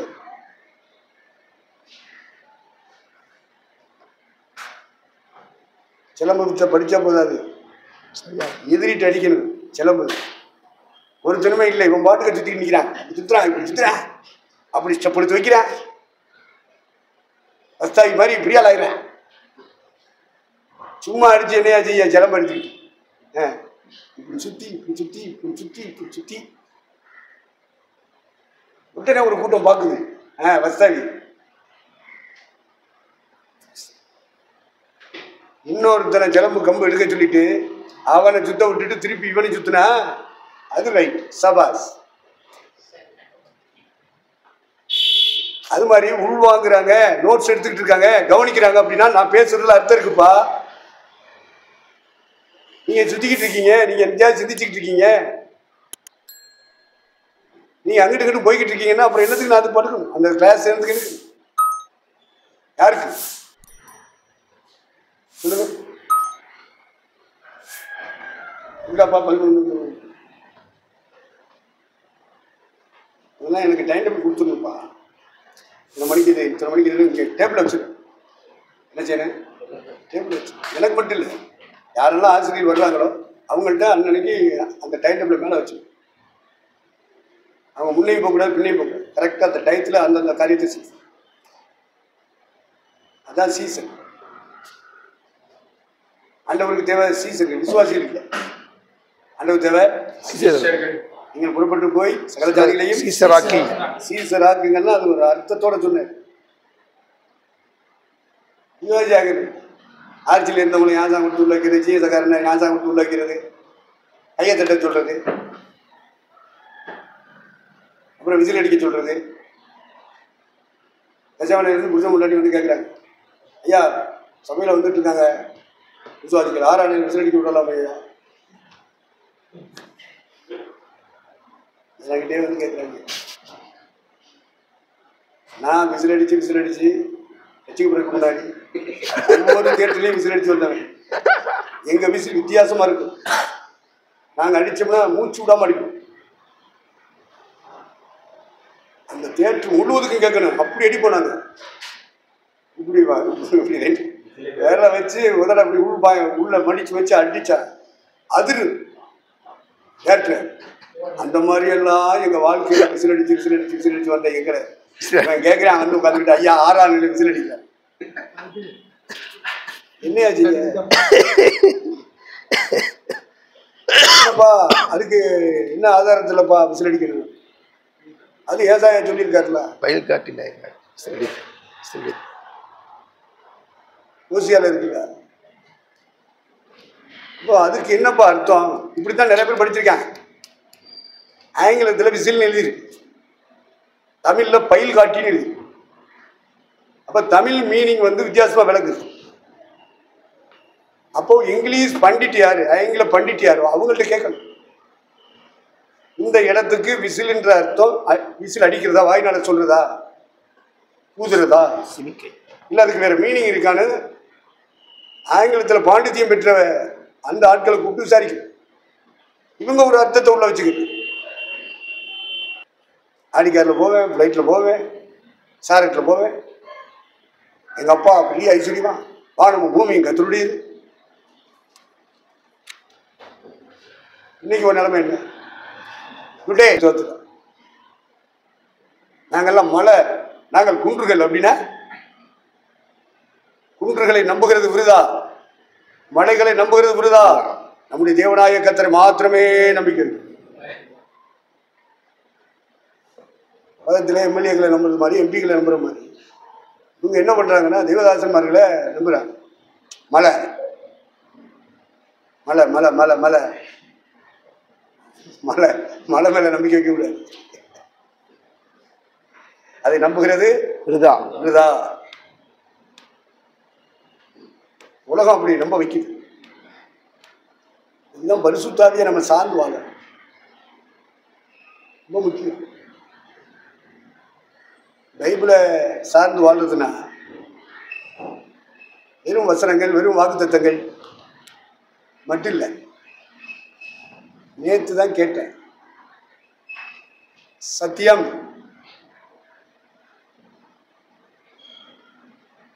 எது சத்தியம்? அந்த புத்தக திருவிழான்னு ஒன்று நடத்துகிறாங்க மெட்ராஸில்.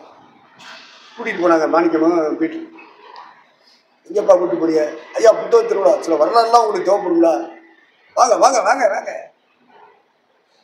அப்போ அப்படியே சுற்றி பார்த்துட்டு வந்து அந்த ஏசனாருடைய பிறப்பு குத்தி எழுதி போட்டிருக்காங்க. அது நம்முடைய ஆராய்ச்சிக்கு ஒத்து வராது, வித்தியாசமாக இருக்குது காலக்கணிப்புகள். இனி ஒவ்வொரு விஷயத்துலையும் சில முரண்பாடுகள் இருக்கத்தான் செய்யுது. சரி, அவங்க வளர்ச்சிக்கு அது சரி, அவங்க வளர்ச்சிக்கு சரி. அவ்வளவு வாலிப சிட்டுகள், ஆம்பளை பசங்கள் பொம்பளை பசங்கள் சேர்ந்து சொந்தமாக பணத்தை போட்டு பைபிளை சென்னை பட்டணத்தில் வர்ற போகிற அத்தனை பேருக்கு விளக்கம் கொடுத்துட்டு, இல்லை சபையில் இருக்கிறவங்களுக்கெல்லாம் நிறைய பேருக்கு அந்த ஆழமான சத்தியங்கள் இன்னும் வெளிப்பட படம் போட்டு வளர்க்குறாங்க. மோசை கட்டின ஆசிரிப்பு கூடாது, அது படமாக இல்லை, ஒரு பொருளாகவே செஞ்சு வச்சிருக்காங்க. சாலமோன் கட்டின தேவாலயம், எசேக்கியேல் கட்டின 1000 வருஷ அரசாட்சியில் கட்டப்பட போகிற தேவாலயம், வெளிப்படுத்தின விசேஷத்தினுடைய சாட்சியம், சில ஆவிக்குரிய அர்த்தங்களை சொல்லக்கூடிய மரங்கள் மலைகள் எல்லாத்தையும் பொருளாக செஞ்சு கண்காட்சி மாதிரி இப்படி காமிச்சு, அதுக்கு ஆம்பளை பிள்ளைகளும் பொம்பளை பிள்ளைகளும் வாலிப விளக்கம். அதில் ஒருத்தன் வீட்டிலே வேதமானிக்கான், இன்னும் ஒருத்தன்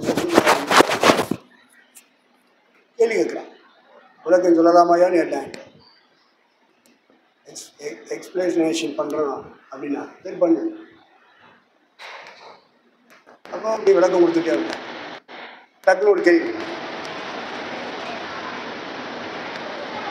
சத்தியம், நானே சத்தியம் அப்படின்னு ஏற்கனவே சொல்றேன், நானே சத்தியம் ஜீவன் வழி.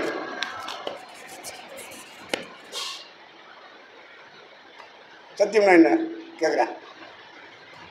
சத்தியத்தையும் வருவீர்கள், சத்தியம் உங்களை விடுதலையாகும் சொல்லிருக்கல, அது என்ன சத்தியம்னு கேட்டேன். நம்ம ஆட்கள் 4 பேருமே கம்முன்னு இல்லை.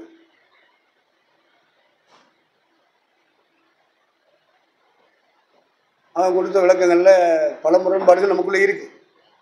சரி, அந்த இடத்துல நம்ம ஒன்றும் சொல்ல வேண்டாம். அவன் எந்த அளவுக்கு வளர்ந்துருக்கானோ அதில் தெளிவாக இருக்கான், கரெக்டாக சொல்லிக் கொடுக்குறான்.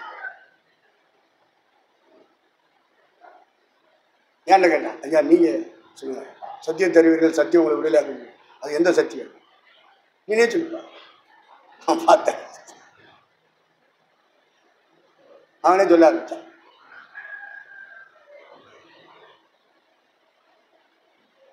அதைத்தான் நான் இப்போ உங்களுக்கு சொல்றேன்.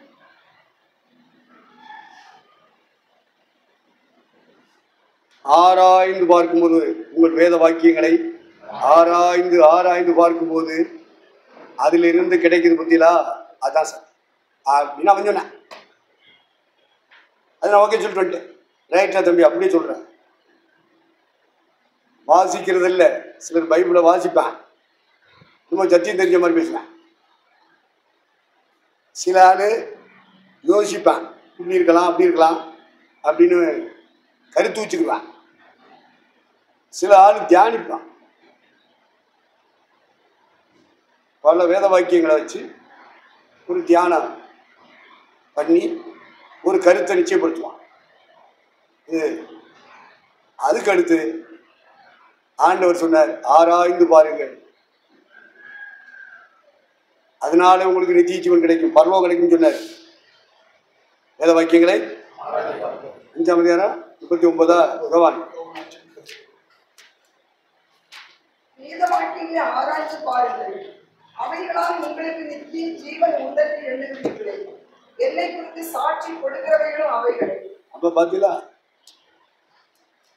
இப்ப நித்திய ஜீவன் பெறணும், நித்திய ஜீவன் ஏசின்னு சொன்னா போதுமா? வேத வாக்கியங்களை ஆராய்ச்சி பார்க்குற இடத்துக்கு வரணும்ல. வாசித்தால் போதாது, யோசித்தால் போதாது, தியானித்தால் போதாது, ஆராய்ந்து பார்க்கிற இடத்துக்கு வரணும். அதுதான் காலத்தை பார்த்தால் போதகர்னு சொல்றது. அதுதான் எல்லாரும் வேதத்தை ஆராய்ந்து பார்க்கணும். 17:11 என்ன சொல்லுது? அப்போஸ்தலர் நடவடிக்கைகள் அந்த பட்டணத்தான் மனோவாஞ்சையாய் வசனத்தை ஏற்றுக்கொண்டு காரியங்கள் இப்படி இருக்கிறதா என்று தினந்தோறும் வேத வாக்கியங்களை ஆராய்ந்து பார்த்ததினால் தெசலோனிக்கேயில் உள்ளவர்களை பார்க்கிலும் நற்குணசாலிகளாய் இருந்தார்கள். அப்போ ஆராய்ஞ்சு பார்க்குற இடத்துக்கு வரணும் திருச்சபை மக்கள். யார் வாரா பைபிள் ஸ்டடிக்கு? யார் வாரா?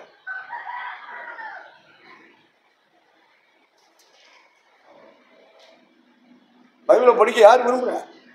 ஞாயிற்றுக்கிழமை வந்து இப்படி கையை தட்டிட்டு ஒரு பாதை வச்சுட்டு போக பல்ல போயிடுவாங்க. எவன் சொன்னான்? எவன் சொன்னான்? சாசுக்கு பிறந்தது அத்தனை. அது வேறொரு இயேசு. அவங்க இயேசு பற்றி தான் சொல்றாங்க. இயேசு தான் நாங்கள் ஜாஜா கும்பிடுறோம், இயேசு தான் சொல்லுவாங்க. அந்த ஊழியக்காரங்க ஏசு ஏசு தான் பிரசவம் பண்ணுவான். அவனும் கையை தட்டுவான், ஆவியில் நிரம்புவான். அது வேற ஆவி. அவனும் ஜூசியத்தை ஊழியம் செய்வான், ஏசுவை பற்றி தான் பேசுவான். அது வேறொரு ஜூசியஸா.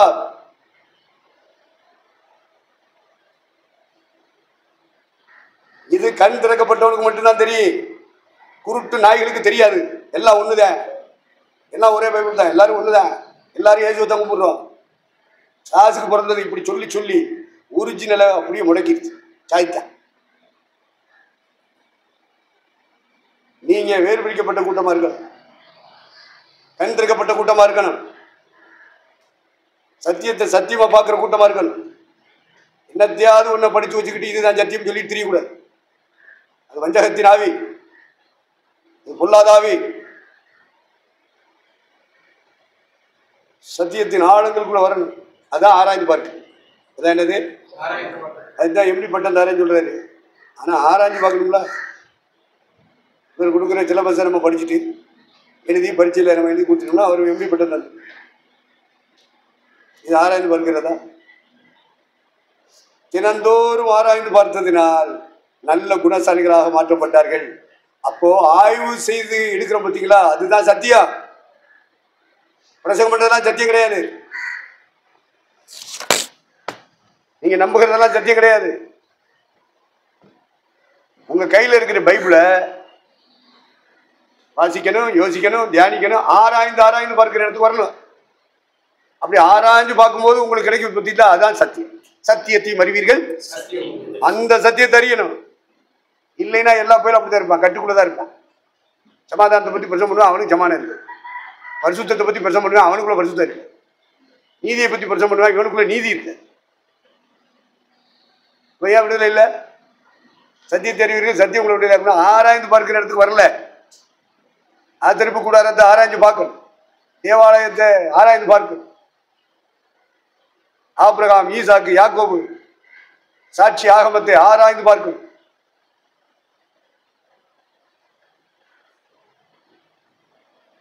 அப்போஸ்தலர்களை, ஜீசஸை, புதிய ஏற்பாட்டில் சொல்லப்பட்ட வசனங்கள், தீர்க்க தரிசனங்கள், பழைய ஏற்பாட்டில் சொல்லப்பட்ட தீர்க்க தரிசனங்கள் ஆராய்ந்து பார்க்கிறீங்களா? நேரம் வேணுமையா?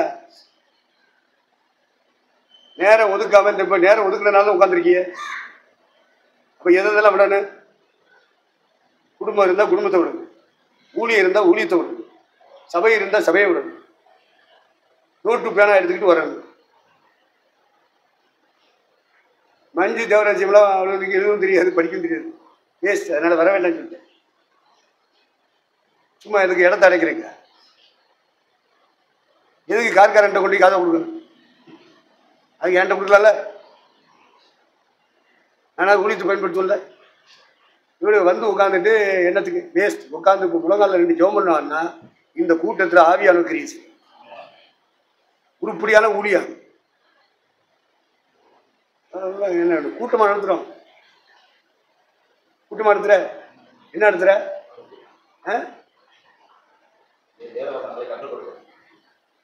தனி விளக்கம் விட்டான்.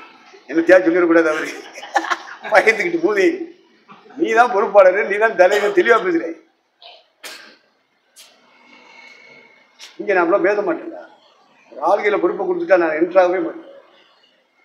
நீங்க எந்த அளவுக்கு என்ன அனுமதிக்கிறீங்களோ அந்த அளவுக்கு தான் வருவேன். அதுக்கு மேல நுழைய மாட்டேன். எனக்கு அதிகாரம் இருக்கலாம், ஆளுகை இருக்கலாம், செய்ய மாட்டேன்.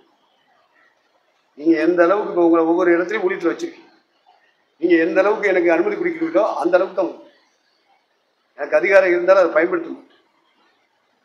அவன் பவுல் சொல்லுவான் இல்லையா, 1 Corinthians 9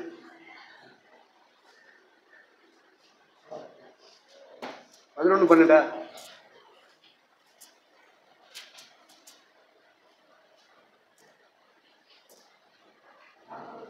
அந்த 9ஆம் அதிகாரத்துல கீழே பாருமா, அடியில் உள்ள வசந்த வாசி.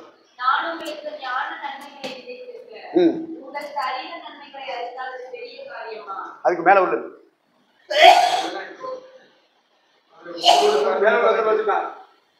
மற்றவர்கள் உங்களிடத்திலே இந்த அதிகாரத்தை செலுத்தினால் அவர்களுக்கு நாங்கள் அதிகமாய் செலுத்தலாம் அல்லவா? அப்படி இருந்தும் கிறிஸ்துவின் சுவிசேஷத்திற்கு யாதொரு தடையும் உண்டாகாதபடிக்கு நாங்கள் இந்த அதிகாரத்தை செலுத்தாமல் போதும். எனக்கு உங்க மேல உங்க கையில கொடுத்த சபை மேல எனக்கு முழு அதிகாரம் இருக்கு. நான் எந்த நேரம் வரலாம், என் அதிகாரத்தை பயன்படுத்தி எனக்கு தேவன் அதை கொடுத்துருக்கேன். ஆனாலும் அந்த அதிகாரத்தை உங்கள் மேல உங்க கையில கொடுத்த ஊழியத்துக்கு மேல விசுவாசி மேல செலுத்தாமல் நாங்க ஏன் ஒதுக்குறோம்?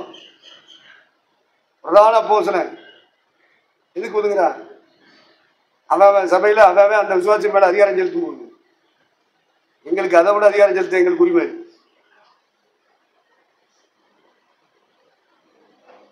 ஏன் நாங்கள் அதிகாரம் செலுத்தலை? நீங்கள் செலுத்துகிற அதிகாரம் போதும், நம்ம வேற அதிகாரம் செலுத்தணுமா அந்த சின்னங்கள் மேலே நான் ஒதுக்கிட்டேன். அதிகாரம் இருக்குப்பா. ஐயா தலைவர் தானே, குமாரதாஸ் ஐயா செத்து போயிட்டாரு, நீங்கள் தானே தலைவர்,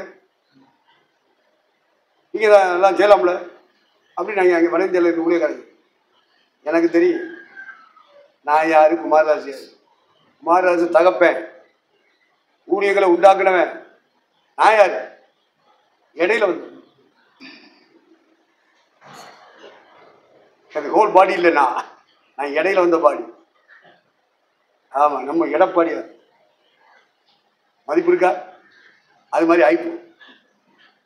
அதனால நம்ம யாருன்னு நமக்கு ஆவியானவன் சொல்லி தந்துருவாருப்பா.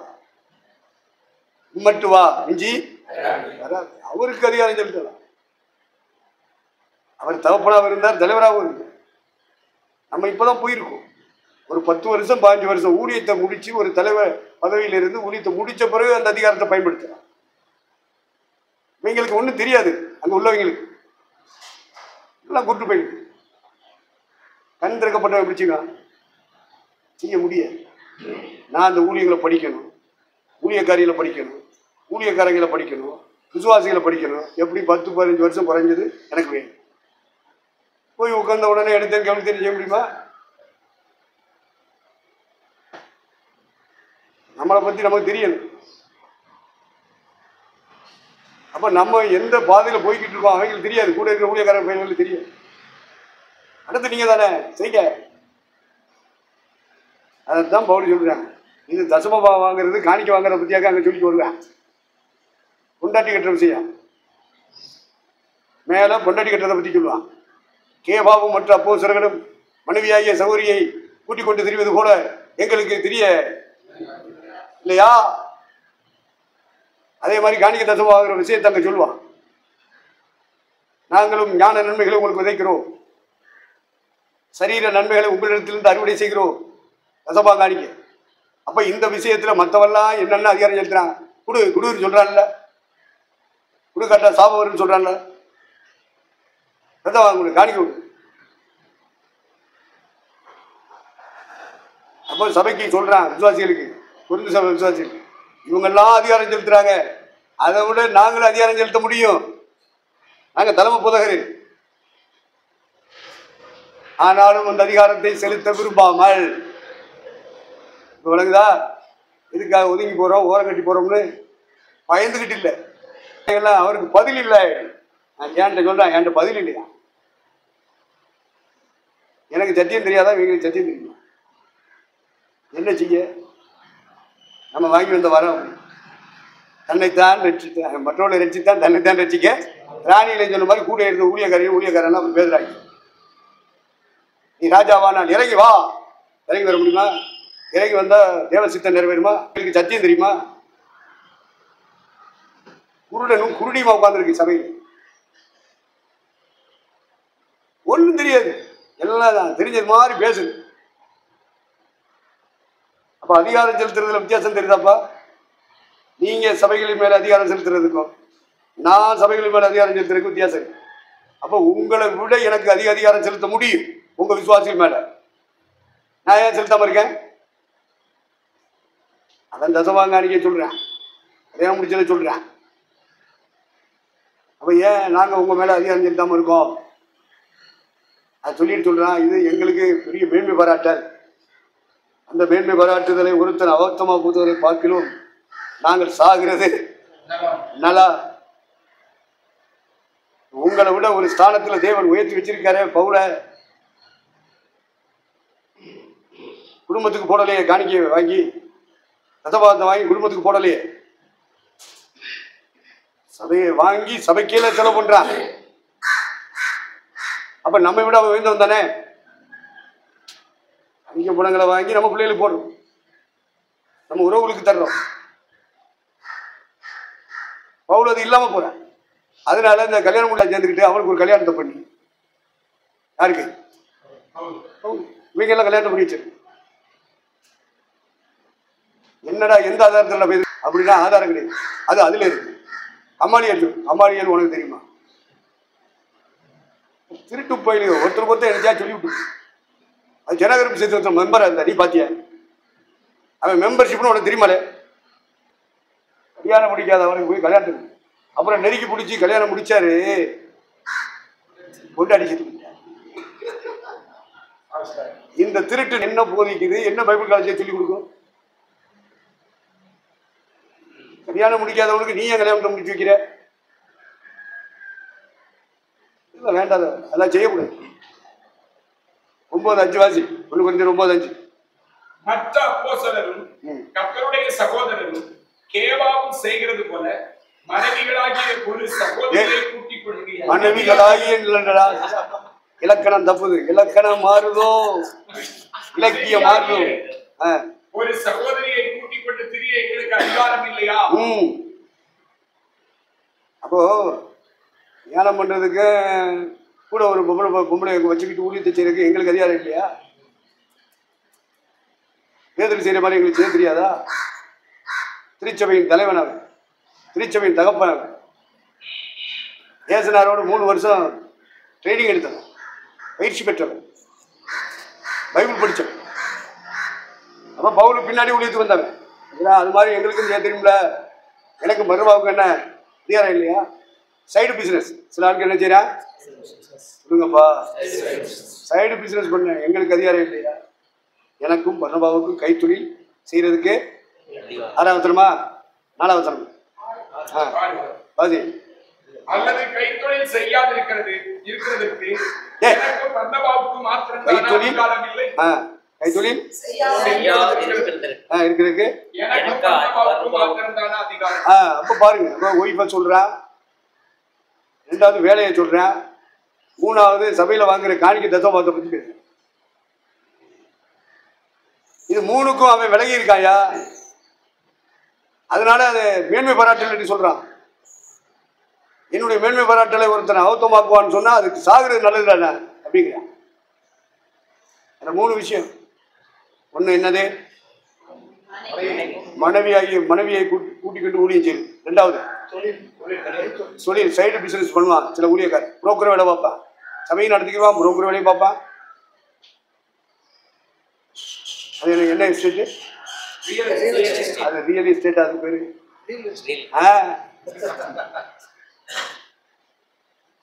அதுல ஒரு வருமானம். ஊழியக்காரன் அவன் டிரான்ஸ்ஃபர் ஆகி போயிட்டான், அவன் அந்த வேலையை செய்யான். இந்த ஜூஸை கண்டுபிடிச்சிட்டான். ஏன்டான்னு சொல்றான், ஐயா அந்த பாமர் ஊழியக்காரன், அவன் புண்ணட்டுக்காரன்டா, தொலைக்கிட்டா விடுவா. என்ன ஐயா எப்படி சொல்றாரு? அப்படிதான் சொல்லுவாரு, சண்டையை முட்டி விடுவாரு. சத்தியத்தை எங்க பேசணும்? இங்க பேசணும்னா உங்களுக்கு பேசணும், அவங்களுக்கு பேசிட்டு கூடாது. நீங்க தான் எப்படிப்பட்ட வாங்க போறீங்க, உங்களுக்கு தான் சொல்லிக் கொடுக்கணும். எப்ப காப்பியத்தை